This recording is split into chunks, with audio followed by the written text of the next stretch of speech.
नमस्कार साथियों, Kanishka officers academy Darbhanga में आपका स्वागत है।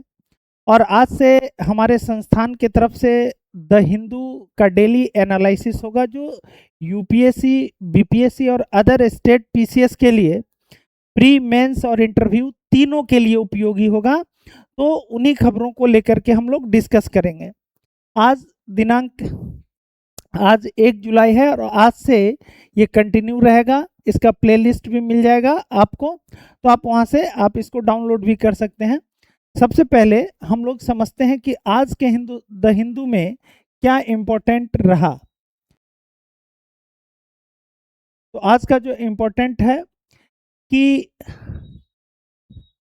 मानसून डेफिसिट हिट्स 40%, जुलाई आउटलुक ब्रेक। इसका मतलब है कि ये कहा जा रहा है कि जुलाई में मानसून जो सामान्य वर्षा होता है उससे 40% कम वर्षा होगा। ठीक है, भारतीय मौसम विभाग के द्वारा ये अनुमान लगाया गया है कि जो जुलाई में वर्षा है वो सामान्य से कम होगा, बिलो नॉर्मल। तो बिलो नॉर्मल, नॉर्मल कितना को माना गया है, ये भी आगे उसका भी एक स्केल है, वो भी देख लीजिएगा। सामान्य से कम वर्षा का अर्थ क्या होता है कि जुलाई में वर्षा इस माह के सामान्य वर्षा के स्तर से 94% से कम रहेगी। यानी अमूमन जून और जुलाई में लगभग जो सामान्य वर्षा होता है भारत में वो लगभग 94% के आसपास होता है। और इससे यदि कम हो रहा हो वर्षा तो हम कहेंगे बिलो नॉर्मल लेवल है। तो इसी को मानसून डेफिसिट कहा गया है। यानी वर्तमान में भारत में मानसून की कमी है और मानसून डेफिसिट कितना रहेगा, 40%।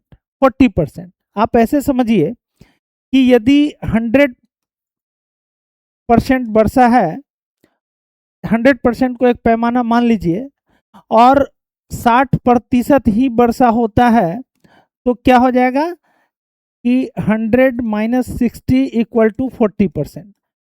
सॉरी, 60% बारिश हुआ और 40% क्या हुआ, कम बारिश हुआ। कितना, 100 से।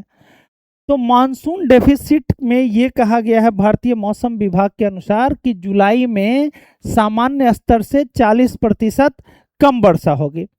और इससे क्या हो सकता है, जो संभावित प्रभाव है इसका, वो कृषि क्षेत्र, जल संसाधन, ठीक है, जल विद्युत उत्पादन, पारिस्थितिकीय स्थिरता और पेयजल उपलब्धता, इन सब पर इसका क्या पड़ेगा, नकारात्मक प्रभाव पड़ेगा, संकट उत्पन्न हो सकता है। इसके अलावा हीट स्ट्रोक हो सकता है, गर्मी के तनाव। तो हीट स्ट्रोक का जोखिम बढ़ सकता है, जिसको हम लोग कहते हैं लू लगना। और जो उपलब्ध जल संसाधन है उस पर दबाव बढ़ सकता है। अभी ही आप देख सकते हैं कि कई शहर और गांव में जो पानी है, जो भूमिगत जल है, उसके लेवल में कमी आ गई है। तो जो हैंड पंप्स हैं या मोटर है उस वहां पर पानी मिल नहीं रहा है। ठीक है, जून माह में कमजोर मानसून प्रदर्शन, जो जून में स्थिति रहा उसमें भी मानसून कमजोर रहा। जून में वर्षा की कमी लगभग कितना रहा, 40%। ठीक है, और जून 2026 में केवल 99.5 मिलीमीटर वर्षा दर्ज की गई, जो कि 1901 के बाद पांचवी सबसे कम जून वर्षा थी। यानी इस महीने, पिछले महीने जून में जितना बारिश हुआ है वो 1901 के बाद केवल 5 बार ही ऐसा हुआ है कि जो वर्षा का स्तर है वो इतना निम्न रहा है। ठीक है, मानसून में कमी कितना प्रतिशत रहा, लगभग 40% कमी रहा मानसून में। जितना वर्षा होना चाहिए उससे 40% कम हुआ। और जून में कम वर्षा का कारण क्या रहा, तो बंगाल की खाड़ी में 2 से 3 लो प्रेशर जोन या लो प्रेशर सिस्टम डेवलप कर गया, विकसित विकसित होती है, जो वर्षा लाती है। देखिए, जून में बंगाल में क्या होता था कि लो प्रेशर, मेरा एक पिछला वीडियो है जहां पे आप जाकर के देख सकते हैं कि क्यों जल रहा है भारत, जिसमें बताए कि पहले ही बताए थे कि इस साल मानसून कमजोर रहेगा और उसका कारण भी उसी में है, इसका कारण एल नीनो है। तो जून में क्या होता था कि जो बंगाल की खाड़ी है वहां पे लो प्रेशर सिस्टम बनता था और इसी की वजह से वर्षा होता था। लेकिन इस बार जून महीने में ये लो प्रेशर सिस्टम डेवलप नहीं हुआ। देखिए, यदि बंगाल की खाड़ी में लो प्रेशर सिस्टम डेवलप होता तो जो वायु, जो हवा है, वो हवा जो मानसूनी पवने हैं उसकी गति तीव्र हो जाती है। डिटेल से आपको इस पर पहले वीडियो बना दिए हैं, तो आप उसको देख सकते हैं। तो क्या होता है, मानसून सक्रिय हो जाता है, लो प्रेशर जोन बनने की वजह से मानसून सक्रिय हो जाता है। लेकिन एल नीनो के कारण क्या हुआ कि ये लो प्रेशर जोन नहीं बना, जिससे भारत में अच्छी बारिश नहीं हो पाई जून में। हालांकि मौसम विभाग ने कहा है कि जुलाई के प्रथम सप्ताह में भारत में अच्छी वर्षा होने की संभावना है और इससे जो खरीफ फसल है, ठीक है, खरीफ फसलों की बुआई को लाभ होगा। यानी कि देखिए, फसल तीन प्रकार के होते हैं, खरीफ, रबी और जायद फसल। तो जो बरसात के मौसम में जो फसल बोया जाता है उसको खरीफ फसल बोलते हैं। गर्मी के मौसम में जो फसल बोया जाता है उसको जायद फसल कहते हैं और जाड़े के मौसम में जो फसल बोया जाता है उसको हम लोग रबी फसल कहते हैं।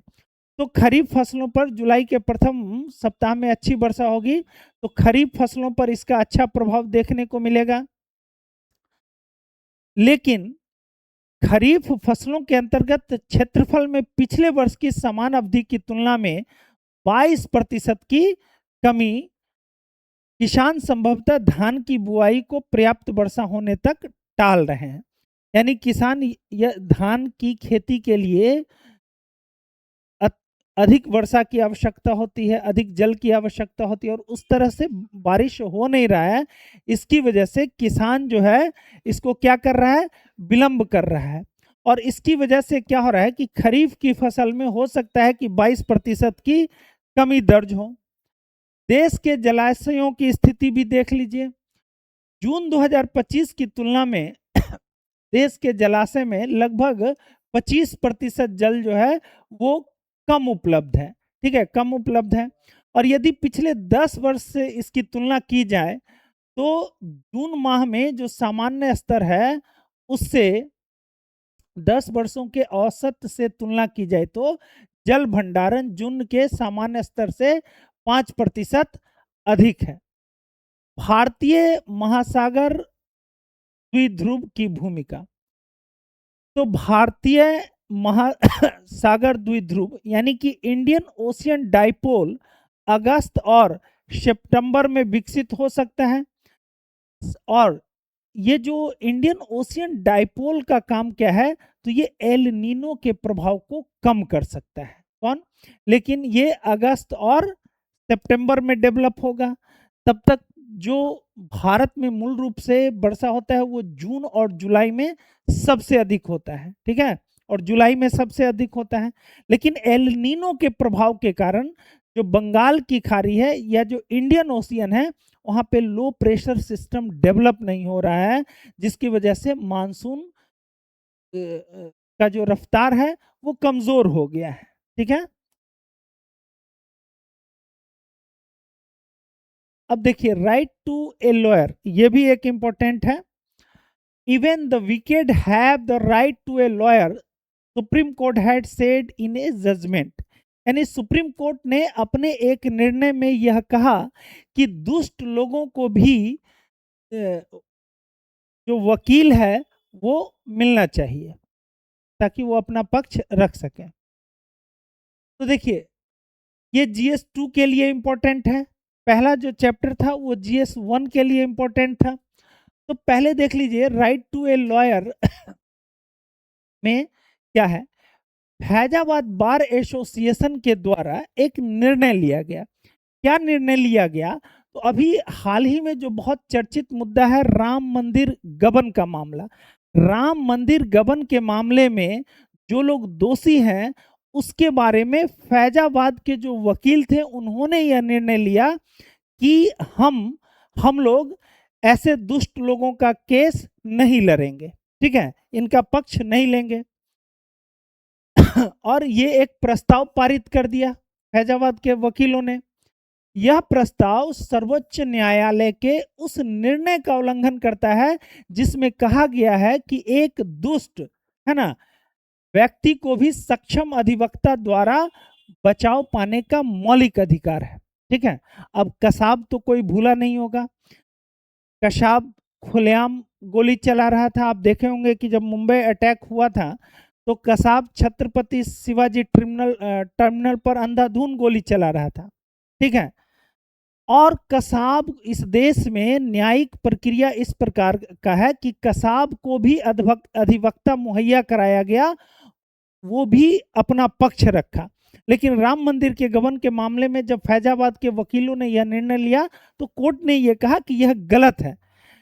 एक दोषी व्यक्ति को भी अपना पक्ष रखने का ये उसका फंडामेंटल राइट्स है, मौलिक अधिकार है। और सर्वोच्च न्यायालय के वर्ष 2010 के निर्णय 2010 में सर्वोच्च न्यायालय ने एक निर्णय दिया जिसका निर्णय का नाम है एएस मोहम्मद रफी बनाम तमिलनाडु राज्य। एएस मोहम्मद रफी बनाम तमिलनाडु राज्य के मामले में सर्वोच्च न्यायालय ने एक निर्णय दिया था। निर्णय क्या दिया था? यही निर्णय दिया था कि एक दोषी व्यक्ति को भी अपना पक्ष रखने के लिए अधिवक्ता मुहैया होना चाहिए। तो ये बहुत इंपॉर्टेंट हो जाता है। ये यूपीएससी के लिए आपको जो ये फैक्ट्स है ये बहुत इंपॉर्टेंट है, आप इसको जरूर याद रखेंगे। ये केस का नाम एएस मोहम्मद रफी बनाम तमिलनाडु राज्य के मामले में कोर्ट ने निर्णय दिया था कि दोषी व्यक्ति को भी अपना बचाव करने का अधिकार है। आगे देखिए, तो इसी जजमेंट का हवाला देते हुए सुप्रीम कोर्ट ने जो फैजाबाद बार एसोसिएशन का निर्णय है उसको खारिज कर दिया। सर्वोच्च न्यायालय ने कहा कि देखिए ये जो बार एसोसिएशंस हैं, है ना, इनके द्वारा पारित प्रस्ताव बिल्कुल अवैध है, इलीगल है। और ऐसा वो इसलिए कहते हैं कि देखिए जो लॉयर्स है ये लॉयर्स के पेशेवर नैतिकता के विरुद्ध है, ठीक है। समाज में चाहे व्यक्ति को दुष्ट, भ्रष्ट या अप्रिय माना जाए फिर भी उसे बचाव करने का अधिकार प्राप्त है। जो भारत का जुडिशियल सिस्टम है, जो कॉन्स्टिट्यूशन ऑफ इंडिया है और उसमें जो फंडामेंटल राइट्स है वो फंडामेंटल राइट्स ये कहता है कि एक दोषी व्यक्ति को भी अपना पक्ष रखने का पूर्णतः अवसर मिलना चाहिए। आगे देखिए, इसमें संविधान के आर्टिकल्स का हवाला देते हुए कहा गया कि संविधान का अनुच्छेद 22(1) निर्णय में भारतीय संविधान के 22(1) का उल्लेख सुप्रीम कोर्ट करता है। कहता है कि 22(1) के अनुसार गिरफ्तार व्यक्ति को अपने पसंद के विधिक प्रतिनिधि से परामर्श करने तथा उसके द्वारा अपना बचाव कराने के अधिकार से वंचित नहीं किया जा सकता। अब आपको पता है कि आर्टिकल 22 फंडामेंटल राइट्स के तहत आता है और सुप्रीम कोर्ट ने इसी आर्टिकल 22 सेक्शन 1 का हवाला देते हुए फैजाबाद कोर्ट के जो वकील का जो प्रस्ताव था, प्रपोजल था, उसको खारिज कर दिया।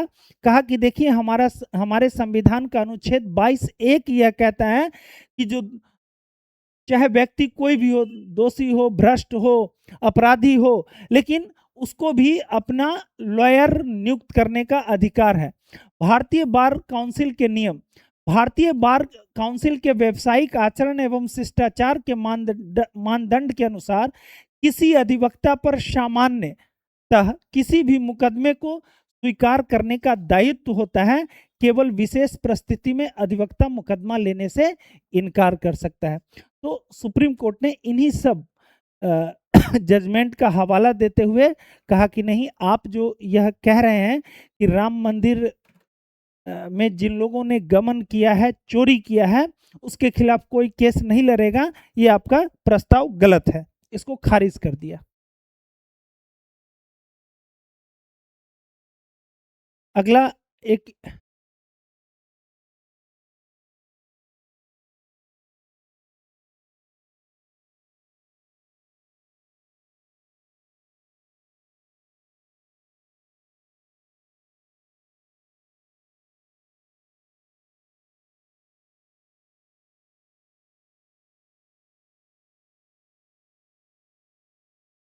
जी जी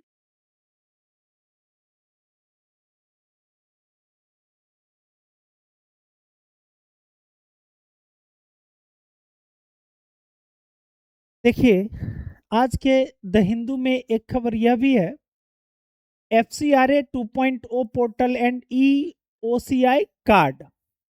अब देखिए इसके बारे में आज के हिंदुस्तान में क्या खबर छपा। केंद्रीय गृह एवं सहकारिता मंत्री अमित शाह ने नई दिल्ली में FCRA 2.0 पोर्टल और EOCI कार्ड का शुभारंभ किया। ठीक है, यह पहल मिनिमम गवर्नमेंट मैक्सिमम गवर्नेंस के सिद्धांत पर आधारित है और इसका उद्देश्य पारदर्शिता, सुरक्षा, सुशासन तथा नागरिक सुविधा को बढ़ावा देना है। ये जजमेंट सॉरी ये FCRA पोर्टल जो है वो जारी कर दिया गया है। ठीक है, FCRA 2.0 पोर्टल क्यों आवश्यक था? देखिए 2014 से पहले FCRA में क्या व्यवस्था था जरा समझिए। अत्यधिक कागजी प्रक्रिया पर आधारित थी, निगरानी तंत्र कमजोर था और वास्तविक समय में निगरानी संभव नहीं था।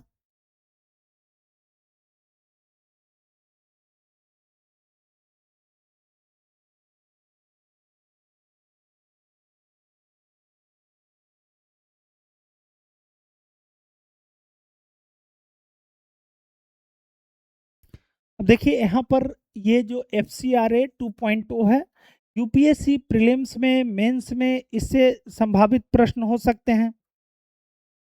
Foreign contribution regulation act, FCRA का मतलब होता है फॉरेन कंट्रीब्यूशन रेगुलेशन एक्ट। अब ये FCRA के तहत क्या प्रावधान किया गया है, तो ये पहली बार FCRA ये 2.0 है, याद रखेंगे। FCRA कानून पारित हुआ था 2010 में और FCRA कानून के तहत किसको नियंत्रित किया जाता था? विदेश से आने वाले धन को। विदेश से जो धन भारत के एनजीओ को दिए जाते हैं या किसी व्यक्ति को दिया जाता है या किसी संस्था को दिया जाता है, ऐसे धन को नियंत्रित करने के लिए FCRA कानून पारित किया गया था वर्ष 2010 में, जिसका उद्देश्य था कि विदेशी धन का उपयोग राष्ट्र विरोधी गतिविधियों में न किया जाए और इसको और ट्रांसपेरेंट बनाने के लिए अब इसको डिजिटलाइज कर दिया गया है। डिजिटल तरीके से इसको नियंत्रित किया जाएगा। पहले कागजी प्रक्रिया बहुत सारा होता था, अब सीधा पोर्टल बना दिया गया है और पोर्टल के जरिए डिजिटल तरीके से विदेश से भारत आने वाले धन की निगरानी की जाएगी कि भाई जैसे कई बार भारत विरोधी गतिविधियों के लिए भी विदेश से पैसा आता है, इसी वजह से FCRA क्या है ये आपको इसका जो स्टैटिक पोर्शन है ये आपको बता दिए हैं। और ये electronic overseas citizen of India card भी जारी किया गया है। तो तो ये याद रख लेना है कि सरकार के द्वारा इसको जारी किया गया है। विदेशी अंशदान में बढ़ोतरी, राष्ट्रीय सुरक्षा आवश्यकताओं को देखते हुए आधुनिक डिजिटल प्लेटफॉर्म की आवश्यकता महसूस की गई। यानी पहले जो व्यवस्था था FCR के तहत वो इनसफिशिएंट था, उसके माध्यम से पूरी तरह से इसको ठीक से निगरानी नहीं किया जा रहा था। अब ये पोर्टल के माध्यम से किया जाएगा। क्या है इसकी विशेषता जरा देख लीजिए। पूर्ण डिजिटलीकरण पर आधारित प्रमाणीकरण, जो ई साइन सुविधा है, इलेक्ट्रॉनिक साइन सुविधा है इसमें, OCR आधारित दस्तावेज विश्लेषण, पूरा पोर्टल मेघा राज है ना गवर्नमेंट क्लाउड पर होस्ट किया जाएगा। यानी गवर्नमेंट क्लाउड, देखिए जो क्लाउडिंग सिस्टम है उस पर भी एक हम वीडियो बनाए थे, ठीक है कि क्लाउडिंग क्या है, कंप्यूटर क्लाउडिंग क्या है। तो फिर आप इसको मेघाराज, पूरा पोर्टल मेघाराज पर होस्ट किया जाएगा। ईओसीआई का मतलब क्या होता है, electronic overseas citizen of India. पूरी प्रक्रिया ऑनलाइन होगी। पुनः अच्छा, ये ओसीआई के बारे में थोड़ा सा जान लीजिए कि ओवर सिटीजनशिप ऑफ इंडिया क्या होता है। देखिए, जो भारत सरकार के द्वारा भारतीय मूल के जो विदेशी नागरिक हैं, यानी जो भारत में जन्म लिया लेकिन अब वो दूसरे देश की नागरिकता धारण कर लिया है, तो उसको इजीली वीजा मिल पाए, वो जब चाहे भारत आ जा सके, तो उनको एक प्रकार से दोहरी नागरिकता दी गई है, ओवरसीज सिटीजन। तो उनको जब चाहे वो भारत आ सकते हैं, यहाँ रह सकते हैं, घूम सकते हैं। पहले इसके लिए बहुत सारा कागजी कार्रवाई करना होता था, थाना को सूचित करना होता था, एयरपोर्ट पे, मतलब बहुत सारा। अब ऐसा कुछ भी नहीं करना होगा। जिनको भी ओवरसीज सिटीजन मिला है, समुद्र पारीय नागरिकता जिनको प्राप्त है, जो किसको प्राप्त है, तो भारतीय मूल के विदेशी नागरिक, यानी जिनके पूर्वज भारत में जन्मे लेकिन अब वो लोग अमेरिका में रह रहे हैं, तो वो भारत आना चाहते हैं, तो अब उनको वीजा, पासपोर्ट बहुत प्रॉब्लम होता था, जितनी बार आएंगे उनको करना होता था। अब भारत की सरकार ने यह नियम बना दिया कि जो भारतीय मूल के विदेशी नागरिक हैं उनको ईओसीआई दे दिया जाएगा, एक कार्ड दे दिया जाएगा, और वो उसी डिजिटल प्लेटफॉर्म के जरिए अपना इंफॉर्मेशन दे देंगे और वो जब चाहे भारत आ सकते हैं, यहाँ से जा सकते हैं। हाँ, कुछ चीज़ उनके लिए भी रेस्ट्रिक्टेड है कि जैसे वो भारत में कोई उच्च संवैधानिक पद पर नहीं बैठ सकते हैं, कोई सरकारी सेवा का लाभ नहीं ले सकते हैं, बाकी सामान्य नागरिक की तरह उनको भी अधिकार दिया गया है। तो आज के वीडियो में बस इतना ही। कैसा लगा कमेंट में बताइएगा, और ये सिलसिला आपको डेली जो द हिंदू न्यूज़ एनालिसिस है वो हम लोग डेली लेकर के आएंगे, UPSC, BPSC, other state PCS को ध्यान में रखते हुए। नमस्कार।